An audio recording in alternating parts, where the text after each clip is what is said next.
Hello everyone, and welcome to episode 8 of our Impact Wrestling save.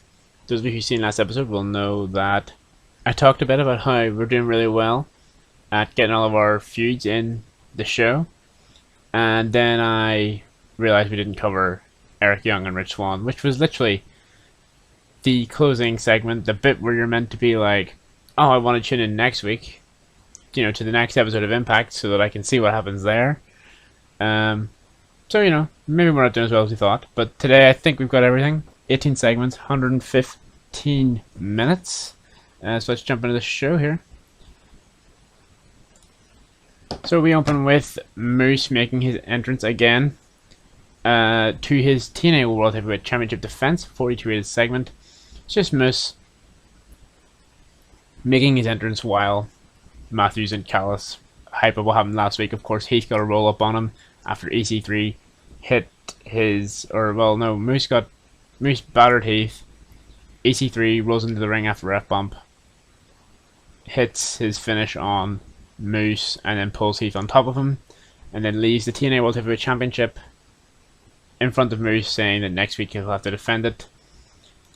Then we have Heath enter, and as the two are sort of at opposite ends of the ring, getting ready for the match, and Moose is yelling across the ring about where is EC3, where is he, because he knows he's there, and he knows he's going to cost him, and he has no idea where EC3 is.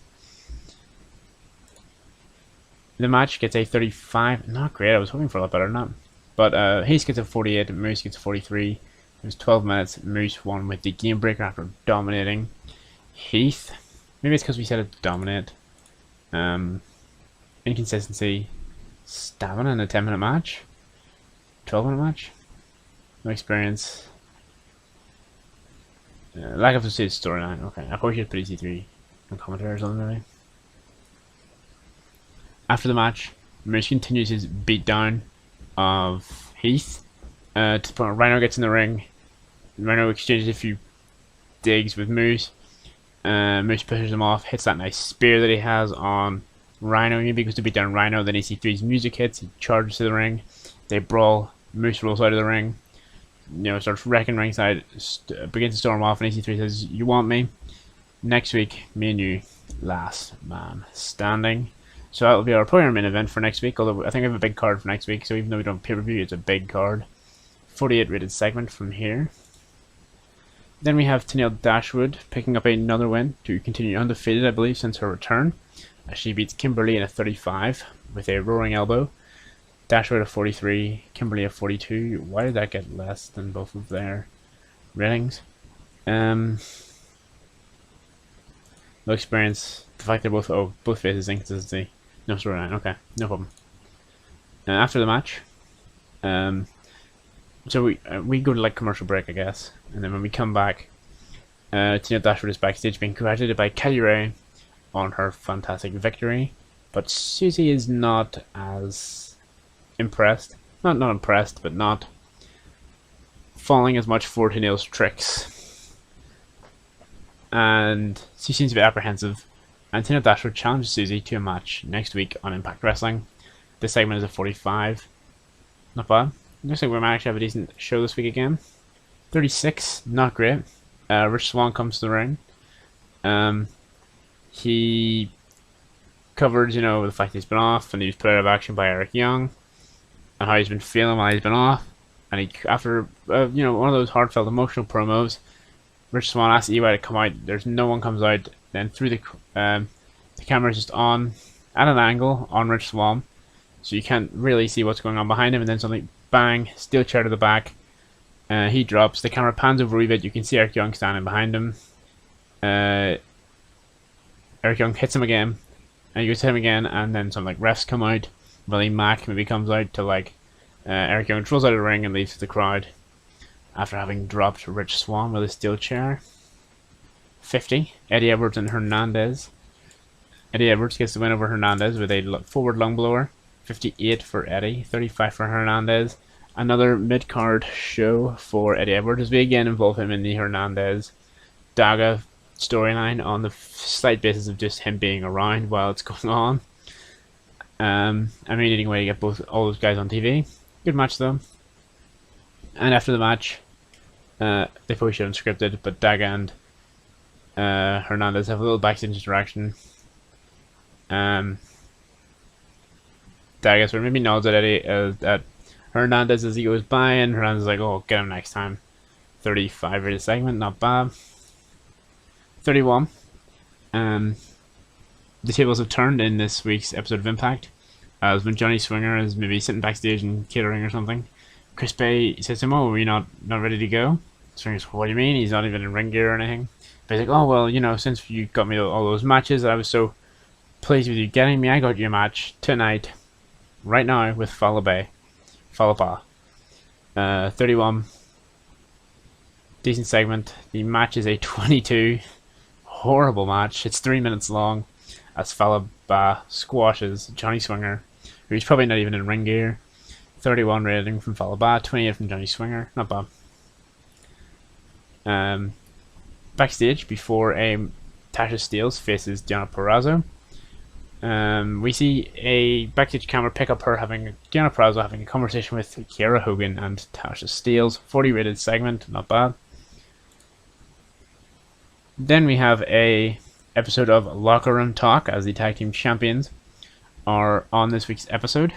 Madison Rayne is just discussing, how they feel about the tag team division heating up in Impact Wrestling and about their loss last week. After a bit of back and forth, Ace Austin interrupts with Madman Fulton, saying that he was always right. No one in the tag team division can handle Madman Fulton. And Shelley and Sid maybe banter back and forth about how without Fulton, Austin wouldn't be where he is at the minute. And Austin says to find that out in the ring tonight, but if he wins, he wants a tag team championship opportunity for him and the big man. Austin did a massive job of improvising. Madison did not. Shelley enjoyed having no scripts. Same with Sabin. Austin was good. 51 segment, very good. Tag team division storyline's pretty hot at the minute. We have our 41 rated match with Jordynne Grace and Tasha Steelz. The fall from Grace, 6:18. And decent match. Tasha Steelz hints at her future heel turn. It's because she was set as face for some reason at the start of the game. But a decently competitive match. Tasha Steelz allowed to look good without looking on Jordynne Grace's level.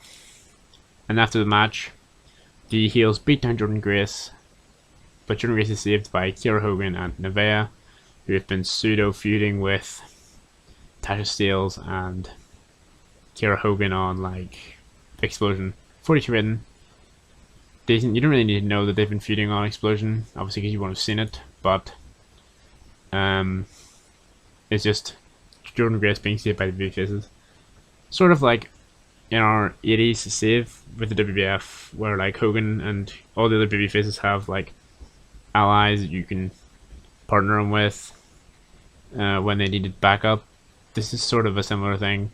Jordynne Grace is the female ace of our women's or knockouts division. Deonna Purrazzo is the heel ace, so you need sometimes they need backup and they need allies. There's no reason why they can't have allies. Although the combination of Deonna Purrazzo and Tasha Steelz and Kiera Hogan is a bit weird. Deonna Purrazzo's classy, the virtuoso, and they're a bit more fiery and cocky, trash talking kind of style heels, but I'm sure it'll work out next week for their 6-man tag they're gonna have. Tasha Steelz is gonna have her heel turn here. Complete success, so that's good. It's actually been going around in the background for a while. After last week, when Sami Callihan cost our VDA match against Brian Myers, he this week has a match against Brian Myers, and he also loses, as Meyer gets the win after an RVD interference, which again didn't show up.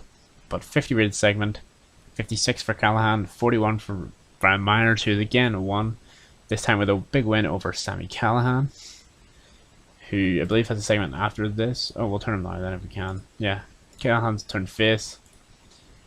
And after the match, Van Dam stands on the apron, or on the ramp, laughing at Callihan, while Brian Myers celebrates. But Van Dam doesn't really get a chance to revel in this moment, as Callihan rolls out of the ring and the two men start brawling to close this segment. Then we have the main event, a 52 rated segment, very good, as Ace Austin defeats Alex Shelley with an Aces High 46 for Austin, 47 for Shelley. Good chemistry. Important to note. Ace Austin would be better off without Fulton, unfortunately. We're not going to change that, but it's fine. Ace Austin again made a new move. That's twice in 2 weeks now. The match looks very good. This is, of course, not him getting his win back, but last month we had Ace Austin take a loss to Carl Anderson in singles competition. So this is just us reminding everybody that Ace Austin is still a serious singles competitor and getting a wee bit of shine, I'm sure, for Alex Shelley, who looked decent in this match, well, better than Ace Austin by the performance rating. To finish the show, 50 rating, our best episode of Impact ever, as good as Emergence. So it just shows you that with not booking all of our shows on the exact same day, we can put together something pretty decent. And next week is the last episode of the month, and it will be on the final stretch to Bound for Glory after that.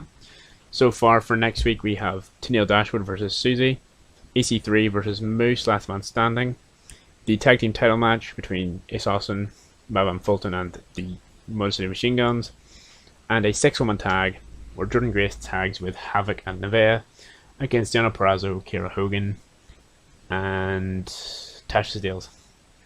Thank you guys for watching this episode, and I will catch you in the next one. Cheers.